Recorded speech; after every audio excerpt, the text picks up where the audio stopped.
Hey guys, it's Malhan here. It's time for another Techie Tuesday, and tonight I have kind of like a hodgepodge of little info, a variety. So the first thing I want to kick off with is an easy way for you to put your web pages side by side when you're trying to transfer any kind of information.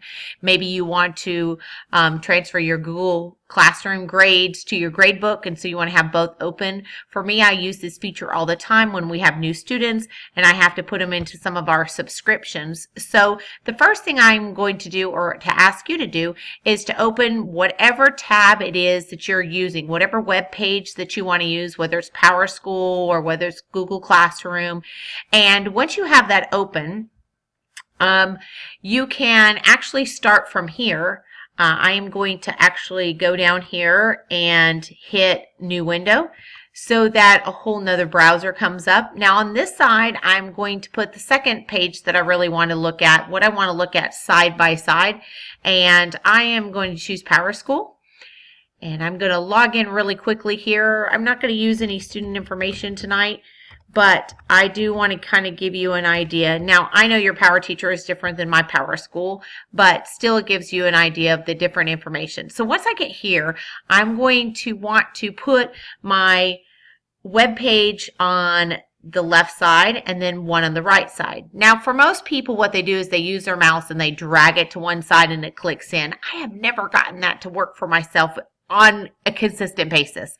So the easiest way I find is if you toggle or push your Windows key and your left arrow, then you will see this locks this page to the left side of your screen. Now I have the page that I want over here that I want to go to my right.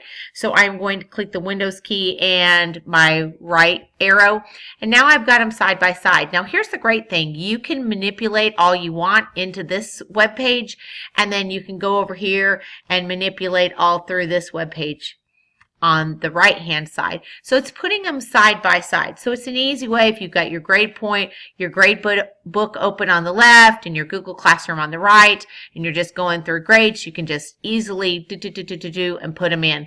Also, this works for any web-based program that you're pulling grades out of. Maybe you're getting them out of IXL, or maybe you're taking them from some other thing like News ELA or Compass Highbridge. Whatever it might be, you can do this. Now, if you want to go back to your regular size, I just easily use the maximize button and it gets you back to where you were, and it restores the website just like you have it. So there you go. An easy way to put two things side by side so you can look at them two different ways. I like it. It's easy for me, but it's that little Windows key. So if you're not sure what that looks like, if you'll look in my handout, I have it all ready for you. Now, the next thing I want to show you also has to do a little bit with Chrome. Chrome is kind of the theme tonight. And when I click on this in my classroom, when I was in the classroom, I believed heavily in giving think time for students to be able to answer, think time for projects, time for setting time and setting limits so that kids got an idea or awareness and they had to focus in. So I love to use a timer. Well, this is a quick, easy way for you to use a timer. You just go on a new tab. You can see this little microphone, search by voice. I love everything search by voice. That is how I text while I am needing to do a long text. I talk into my phone, so why not talk into my computer? And so I click here, set timer. Google Timer is going to come up. I will click on this and set my timer for, let's say, 10 seconds so you guys can see how this works. Now, for some of you on your computers, there is a weird setting on mine, but you can say set Google Timer to 30 seconds and it'll do it automatically. Now this is a great option. If yours doesn't do it automatically, I would just say set timer and then quickly just click on it and set to the time that you want. This is wonderful because when you're docked in your stations, you have those wonderful speaker systems that will let the beeping go out nice and loud. Gives the kids an idea that things are finishing up Also, another idea to use is have the kids set their own timers on their Chromebooks. Have them focus on something. Maybe you're doing centers. Maybe you're doing learning stations and you only want them to be there for a certain amount of time. Maybe you're flipping your classroom. So you definitely can set these timers for just an easy way to go. There's a million timers out there. Just thought this one was easy and quick for you to use. Thought I'd give you an idea of what's going on with Google Chrome. They're just adding a few features that I think are great for educators. Now, the next one is also great for educators, and it is called Build with Chrome. Now, we are in the Minecraft world. Now, I have a college student, yes, a freshman in college, and he will tell you that Minecraft is a strategy game, and he loves it. And it's so weird to me that there are so many people who love this, but this is a great tool where Google linked in with Lego, and then they put it on Google Maps. And it just gives you an awesome chance for you to do some really great STEM activities with your kids. So here's how it goes. You can start building. You can go to the Build Academy, okay? Or you can, and I'm going to go ahead and allow them to know where I am, or you can attend a special academy, or you can go onto the map. Now, I'm going to enter the world because I think this is fabulous about how they measured up Google Chrome with the map. So here it is. You can actually put in an address. You will see where all of these linked are, these little dots are different places where people actually put a 2D image. Maybe you're in a history class and you want the kids to build a fort. Maybe you want to build something significant like a battle to represent a battle. Maybe you want to go and put something in that was a historical monument somewhere specific that you're studying. So there's lots and lots of great ideas with that. Science, you can just go anywhere you want in the world. And then I love the idea that you can actually go and explore. Have the kids explore.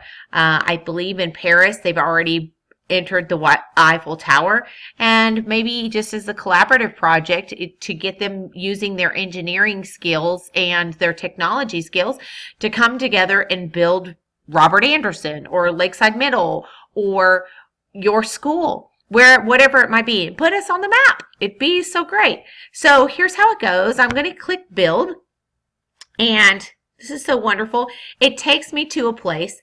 Now, I just picked any general place, but you can have the kids type in exactly where they want. They can build their own homes, understand their own neighborhood, their environment, those kind of things. So I'm going to go ahead and just say build here. This is where I want to build. And here is the awesome thing. Now, if you're going to publish this, which is what I would ask kids to do, they just sign in with their Google account. And publish just means that it puts the actual structure that they have built on the Google map. So I'm going to just build first just to give you an idea, but you can just, it's like the old-timey Legos. Yes, you can just build along, and kids will eat this up, and no matter what age. And I think the older, the better, the better the structures. You can, right here, you can change colors. So I can also change the size of my pieces that I want, and I can add them right on top, and you can just go to town. Building away. The extras also allow you to have windows, okay? And you can see down here in the left-hand side that it gives you some easy ways. If you left-click, you can place a brick. You can right-click, you can move the brick. You can rotate the brick with the arrow keys. So I'm going to get my window right there so you can kind of see. I am just telling you, I think the possibilities for this educationally can be endless. If the only thing I would say is that maybe you could get yourself stuck in the mud as far as not thinking creatively outside the box of how you can use this. This could be a great writing prompt. It could be settings of stories. It could be you're reading a story and then you decide that you're going to have them build a structure to represent it. There are endless possibilities.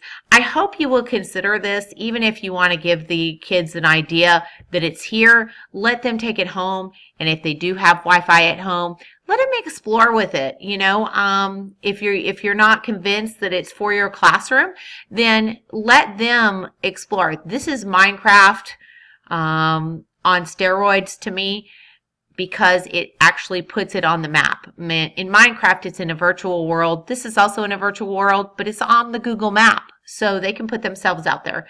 I am going to click over here just to show you that you can rotate your projects so that you can kind of see all sides, which is a great thing. And then when you zoom in or zoom out, it just reminds you where you decided to put yours as far as in the space of the map. Okay, when I click publish, it is going to set that on the map and make it public. So I hope that you like Build with Chrome. I hope that you share it with your students. I think they will really, really love it. And I hope that educationally you could think of some great ideas, and we would love to hear you share them with us. Email me back and let me know some ways that maybe you could think of using Google Build with Chrome in your classroom. So that is today's Techie Tuesday, short and sweet, because we have a Wednesday PLO that I'll see you again on in just a couple days. So I would like to say to remember, technology is magic even when you know how it's done. Have a great day.